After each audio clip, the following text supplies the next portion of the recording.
Kumusta?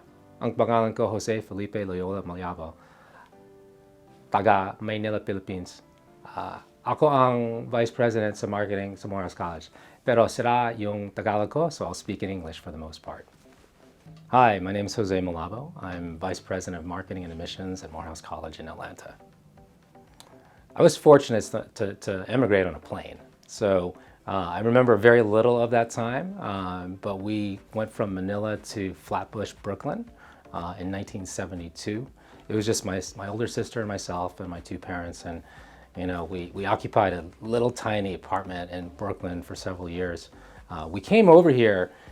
Originally, the story I learned was my father had a job opportunity in New York, but then over time you start unwinding that in terms of the history and I guess the original thought of coming here kind of tied to some of the things that are happening politically in the Philippines in the late 60s and early 70s that related to my father's job as a government agent. So it was one of those things like, yeah, it's economic opportunity, but there was a really interesting backstory to that predates even some of my birth.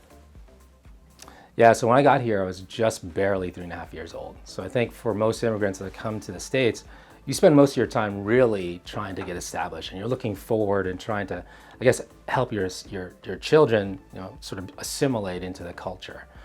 It wasn't until much later, I think probably teenage life, college life, that I started asking my family about the history and why we came here, where they came from, and how they come to the thinking that they should come to America after, growing up as adults even in the Philippines. And so it was probably until about 2021 I started really studying it.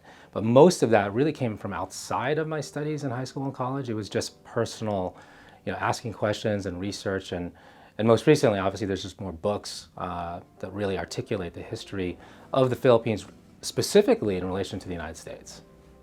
I think it's really fun and entertaining to see mentions of Filipino culture, or even other people who are Filipino or from multiracial descent that includes the Philippines on screen and in the arts.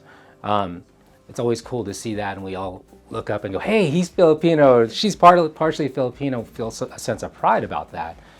But I think for me personally, having worked now professionally in this country for 30 years, starting to see other Filipino professionals that are, working in similar realms, doing greater work than even I could do, is much more, I guess, heartening. I talk more about that with my younger, family members than I do about, some artists that are on TV. Because I don't think I could have said that 10, 15 years ago, that there was another Filipino executive at a university. Now there is, and it's kind of cool to see. And I think we just got to do a better job, and this History Month helps celebrate that a little bit more. Gosh, this is probably a 400-year, event coming to fruition, right? So the history of the Philippines, dates back to the first Filipino settlement in the United States in the late 1500s. And then all the time that went in between, from the United States actually trying to colonize the Philippines, to the Philippines going to war with the United States, to the Philippines supporting the United States in World War II. That sort of history and the number of Filipinos that have come here from the 60s on, it's hugely important, not just because in and of itself, but because of all the other Asian cultures that have made a big presence in the United States and globally.